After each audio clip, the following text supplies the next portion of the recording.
Hi, I'm Dr. Sarah Wooten.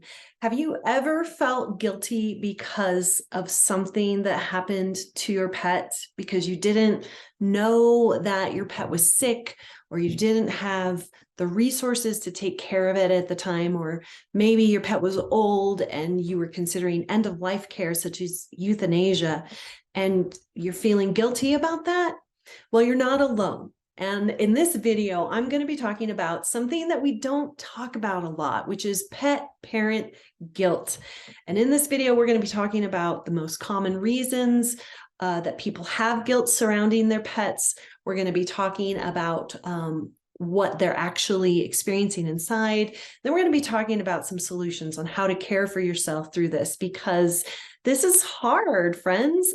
These bonds that we experience with our animals are real.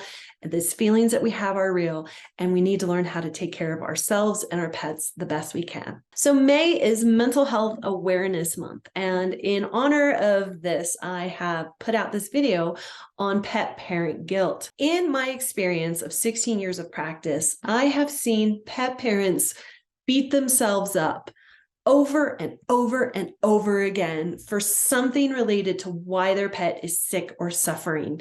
It's their fault, and they have to self-flagellate themselves because their pet is not doing as well as they'd like. The colloquial term for this is guilt, right? Guilt, feeling that you did something wrong and then feeling bad because of it.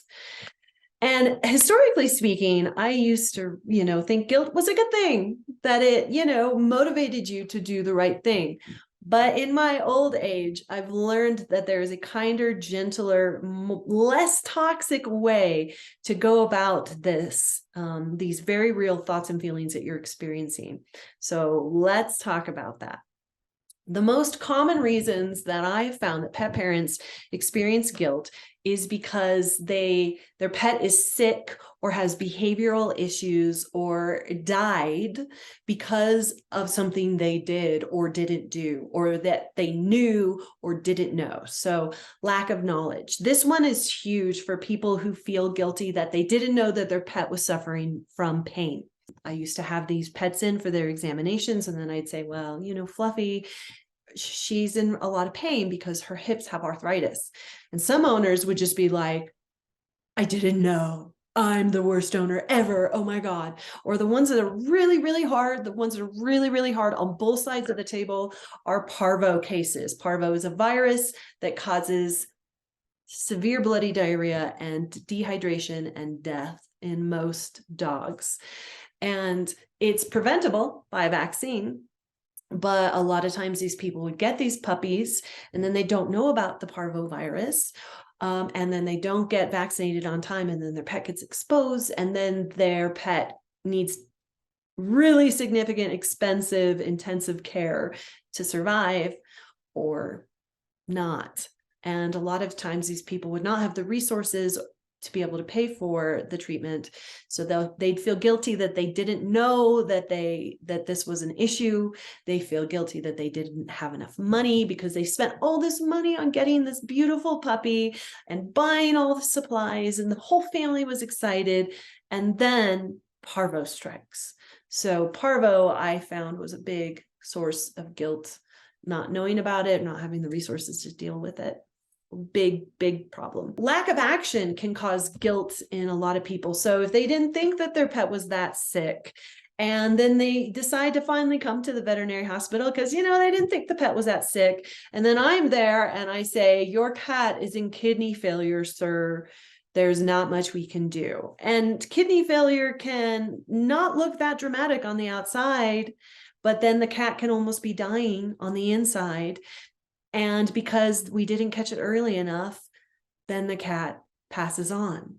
And then that owner's racked with guilt because they didn't get treatment what they needed immediately. Another one is when big deep-chested dogs would have a condition called bloat, which happens very quickly. And it's when the stomach twists and cuts off blood supply to itself.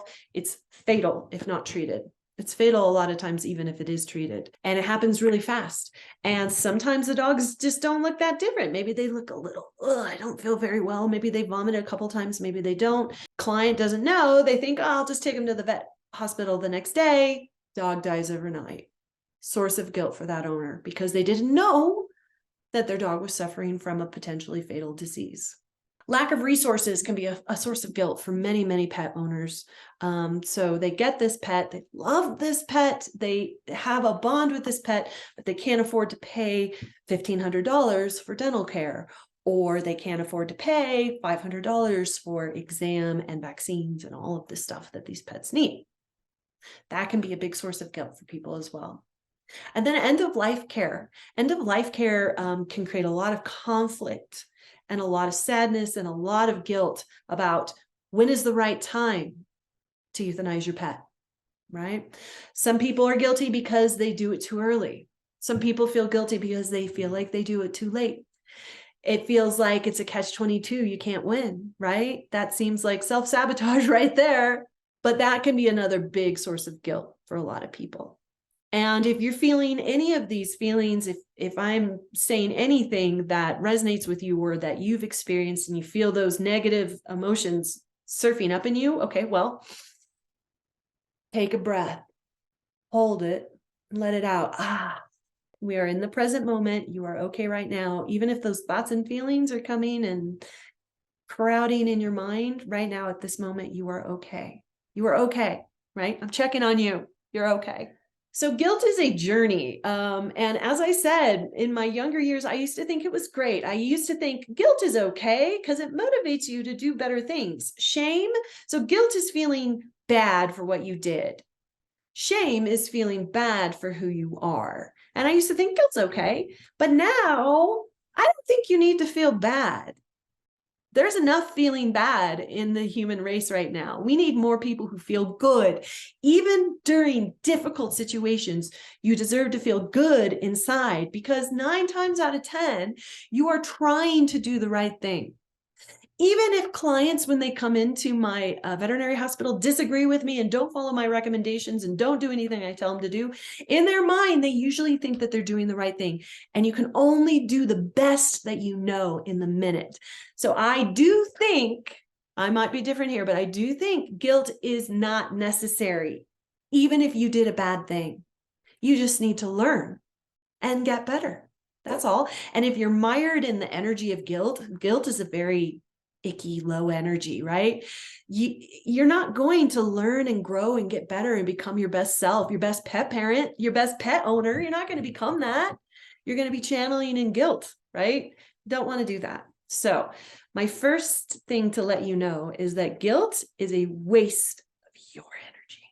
It's a waste of your energy. It's not going to help you be a better pet parent. It's not going to help you be a better human. There's a better way to do this. Okay, so try to let it go. Try to let it go.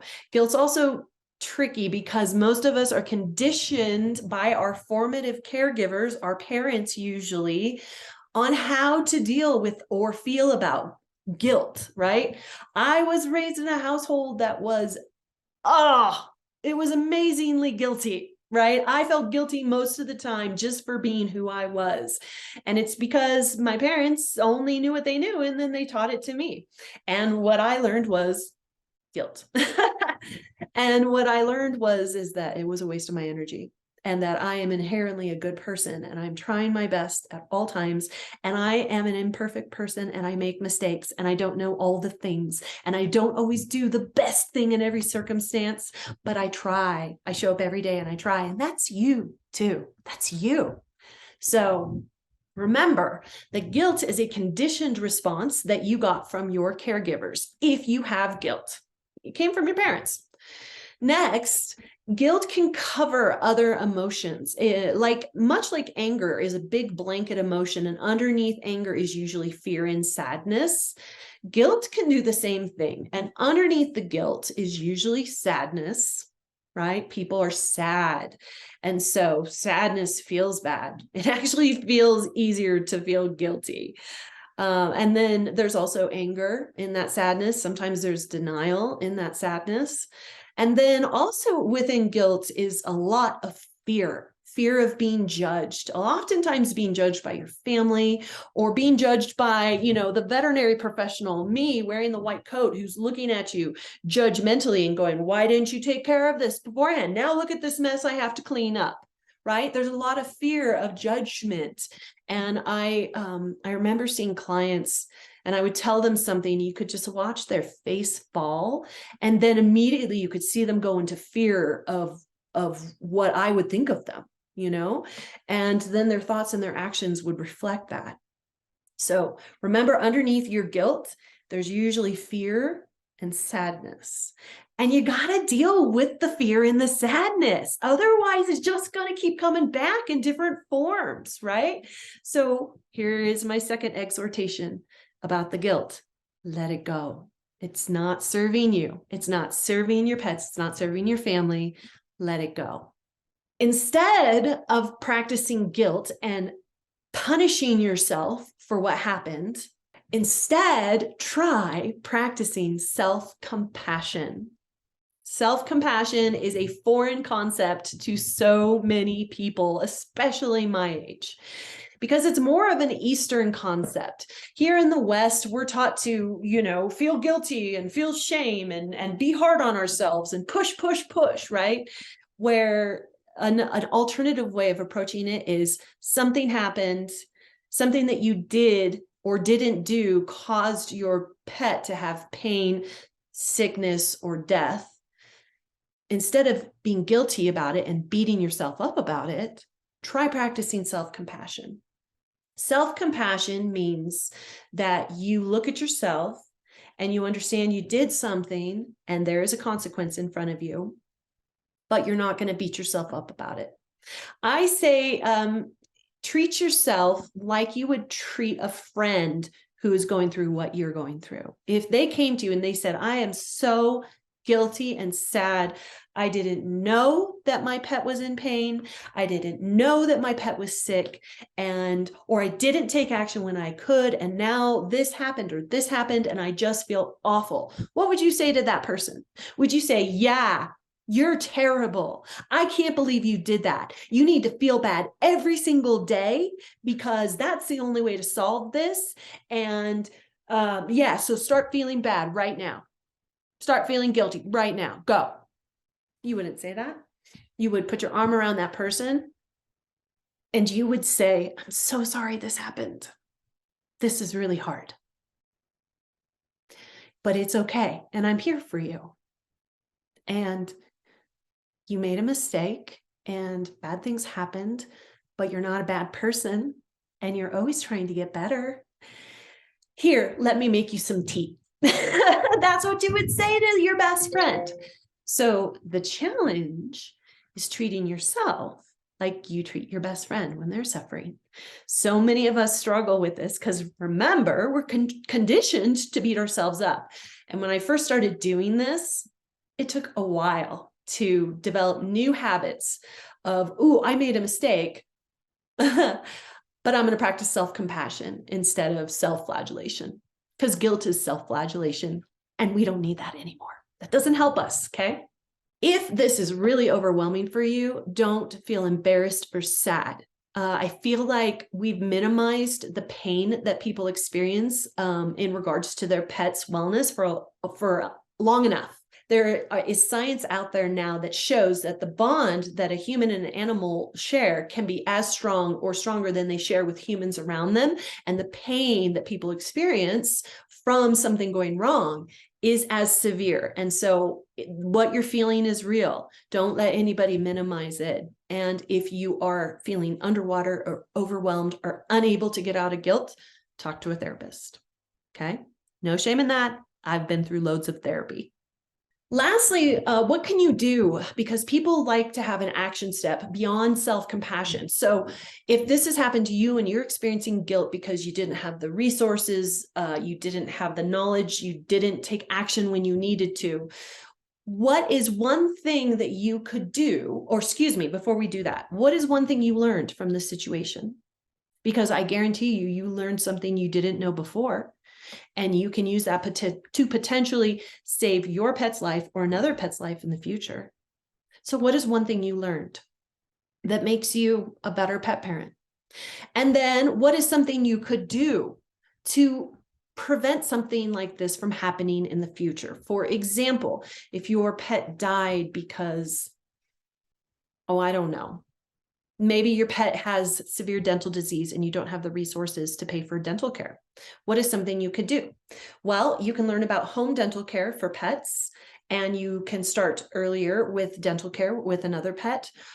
Maybe you can learn about the costs of dental care, and you can set aside resources so that you can care for these pets in case something happens in the future. What does that look like?